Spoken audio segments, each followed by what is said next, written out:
Le second scénario est celui d'une guerre annoncée. Dans quel sens ?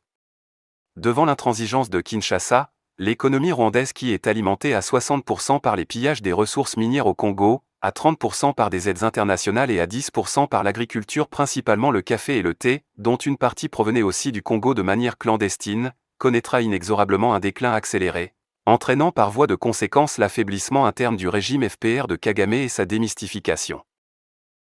Devant l'échec tout récent de la rencontre de Doha, Kagame n'aura plus d'autre choix que de relancer la guerre pour sa propre survie politique et pour la santé économique de son pays qui a pris la triste habitude de fonctionner, 2 décennies durant, sur la rente d'une économie de guerre et de pillage. C'est donc au prisme de ce scénario qu'il faut interpréter les événements produits ce mardi 24 janvier à Goma où un avion Sukhoi de la République démocratique du Congo a été ciblé par 2 obus tirés à partir du Rwanda. Une bombe est tombée sur le lac, une autre serait tombée près des habitations à Goma.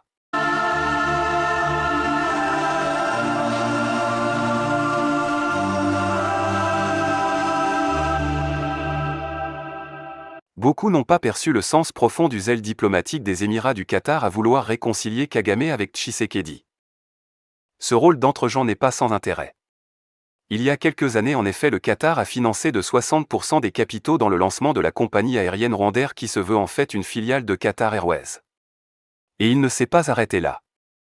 Il a également décidé de financer la construction d'une usine de raffinage d'or à Kigali, quitte à se faire rembourser en nature via l'or pillé sur le territoire congolais. La conjugaison de rupture de relations entre Kigali et Kinshasa avec le gel des accords économiques entre ses deux voisins met tout sens dessus-dessous. Elle se révèle au final contre-productive soit pour Rwandair privé du vaste marché aéroportuaire congolais soit pour l'usine de raffinage d'or privée de matières premières. À ces facteurs, il faut ajouter l'important accord dénommé G2G signé le 29 mars 2021 entre le gouvernement congolais et celui du Qatar en vue de couper l'herbe sous le pied de Kigali. Cet accord consiste justement en l'intégration de la compagnie Qatar Airways dans un projet de partenariat Qatar-RDC portant sur l'accompagnement de l'État congolais à travers le partenariat avec la Régie des voies aériennes, RVA, pour la modernisation, la construction et le financement de 3 aéroports phares que sont celui de Njili à Kinshasa, Luano à Lubumbashi et Ndolo, Kinshasa, pour l'aviation d'affaires. Pour ceux qui ne l'ont pas encore compris, le Rwanda et la RDC sont entrés dans une guerre économique qui ne dit pas son nom mais dont les répercussions iront jusqu'à secouer les intérêts de tous les partenaires internationaux à qui le Rwanda a promis monts et merveilles à propos des minerais appartenant à un pays tiers.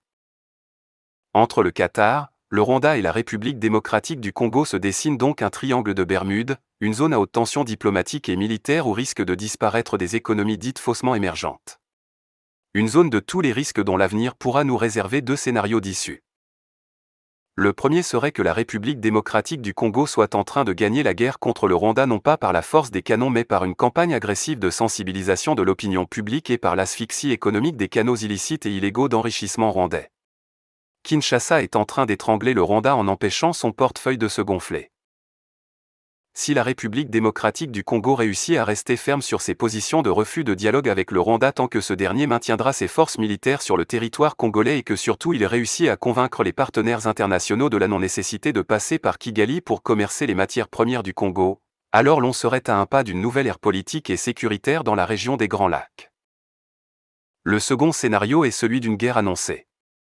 Dans quel sens ? Devant l'intransigeance de Kinshasa, l'économie rwandaise qui est alimentée à 60% par les pillages des ressources minières au Congo, à 30% par des aides internationales et à 10% par l'agriculture principalement le café et le thé, dont une partie provenait aussi du Congo de manière clandestine, connaîtra inexorablement un déclin accéléré, entraînant par voie de conséquence l'affaiblissement interne du régime FPR de Kagame et sa démystification. Devant l'échec tout récent de la rencontre de Doha, Kagame n'aura plus d'autre choix que de relancer la guerre pour sa propre survie politique et pour la santé économique de son pays qui a pris la triste habitude de fonctionner, 2 décennies durant, sur la rente d'une économie de guerre et de pillage. C'est donc au prisme de ce scénario qu'il faut interpréter les événements produits ce mardi 24 janvier à Goma où un avion Sukhoi de la République démocratique du Congo a été ciblé par 2 obus tirés à partir du Rwanda. Une bombe est tombée sur le lac, une autre serait tombée près des habitations à Goma. C'est donc important que les Congolais sachent où nous amènent les soubresauts de derniers événements politiques dans la sous-région et se préparent en conséquence à défendre la patrie et sa souveraineté. La sagesse romaine s'impose ici avec force, si vi pacem, para bellum, si tu veux la paix, prépare la guerre.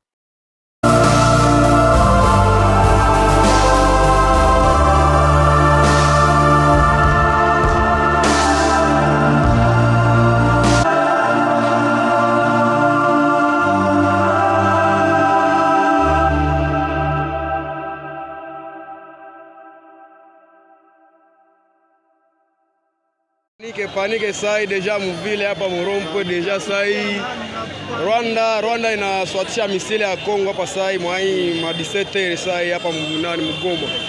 Ndio panike deja malgré avio haikuanguka, avio imeshuka kweli, haikuanguka, mimi moto ilikuwa inawaka nyuma ya avio. Sasa tuyue kama itakuwa namna gani juu deja ile ni provocation deja ya Rwanda. Jozi zina mwanga zinamwanga hata Rwanda. Wanaratea unaona ile imetaka pigi natokea Rwanda.